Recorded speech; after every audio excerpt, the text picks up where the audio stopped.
പിതാവിൻ്റെയും പുത്രൻ്റെയും പരിശുദ്ധാത്മാവിൻ്റെയും നാമത്തിൽ ആമേൻ.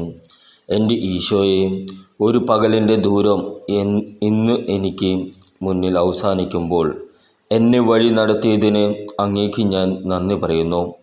രാത്രിയുടെ മറവിലേക്ക് ഞാൻ ചേരുമ്പോൾ എൻ്റെ കണ്ണിന് കാണാൻ കഴിയാത്ത എല്ലാവിധ ശത്രുക്കളിൽ നിന്നും പ്രലോഭനങ്ങളിൽ നിന്നും എന്നെ കാത്തുകൊള്ളണമേ എന്ന് ഞാൻ അങ്ങയോട് അപേക്ഷിക്കുന്നു. രാത്രിയുടെ ഭീകരതയിലും അന്ധകാരത്തിൻ്റെ പിടിയിലും ഞാൻ അകപ്പെടാതിരിക്കട്ടെ. നാളെ എന്നെ കാത്തിരിക്കുന്ന എല്ലാ വിപത്തുകളും ഈ രാത്രിയിൽ ഞാൻ ഉറങ്ങുമ്പോൾ തന്നെ അങ്ങ് ക്രമീകരിക്കണമേ. സ്നേഹവും സമാധാനവും ക്ഷമയും എന്നിൽ നിറച്ച് അങ്ങയുടെ പരിശുദ്ധാത്മാവിനാൽ എന്നെ ജ്വലിപ്പിക്കണമേ. യാതൊരു രോഗങ്ങളും കടബാധ്യതകളും സങ്കടങ്ങളും ആകുലതകളും എന്നെ ഭരിക്കുവാൻ അങ്ങ് ഇടയാക്കരുതേ.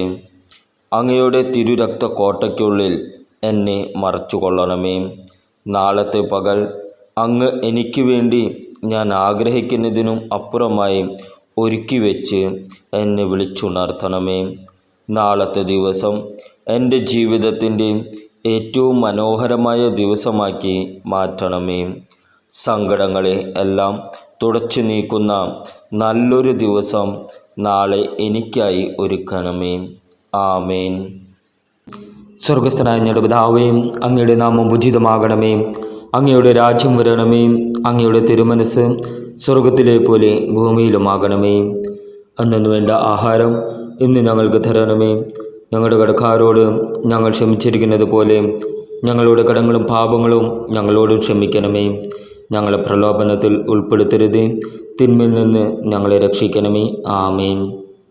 നന്മ നിറഞ്ഞ മറിയമേ, സ്വസ്തി, കർത്താവ് അങ്ങയുടെ കൂടെ സ്ത്രീകളിൽ അങ്ങ് അനുഗ്രഹിക്കപ്പെട്ടവളാകുന്നു. അങ്ങയുടെ ഉദരത്തിൻ്റെ ഫലമായ ഈശോ അനുഗ്രഹിക്കപ്പെട്ടവനാകുന്നു.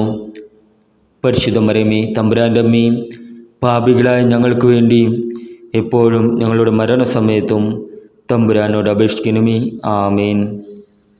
പിതാവിനും പുത്രനും പരിശുദ്ധാത്മാവിന് സ്തുതി, ആദ്യയിലെ പോലെ ഇപ്പോഴും എപ്പോഴും എന്നേക്കും. ആമേൻ. ക്രിസ്തുവിലുള്ള പ്രിയപ്പെട്ട സഹോദരി സഹോദരന്മാരെ, ഇന്നത്തെ ദൈവവചനം വിശുദ്ധ യോഹന്നാൻ എഴുതിയ സുവിശേഷം 15-ാം അധ്യായം 26 മുതൽ 16-ാം അധ്യായം 4 വരെയുള്ള വാക്യങ്ങൾ. ഞാൻ പിതാവിൻ്റെ അടുത്തു നിന്ന് അയക്കുന്ന സഹായകൻ, പിതാവിൽ നിന്ന് പുറപ്പെടുന്ന ആ സത്യാത്മാവ് വരുമ്പോൾ അവൻ എന്നെക്കുറിച്ച് സാക്ഷ്യം നൽകും. ആരംഭം മുതൽ എന്നോടുകൂടിയുള്ളവരായതുകൊണ്ട് നിങ്ങളും സാക്ഷ്യം നൽകും. നിങ്ങൾക്ക് ഇടർച്ച ഉണ്ടാകാതിരിക്കേണ്ടതിനാണ് ഞാൻ ഇതെല്ലാം നിങ്ങളോട് പറഞ്ഞത്.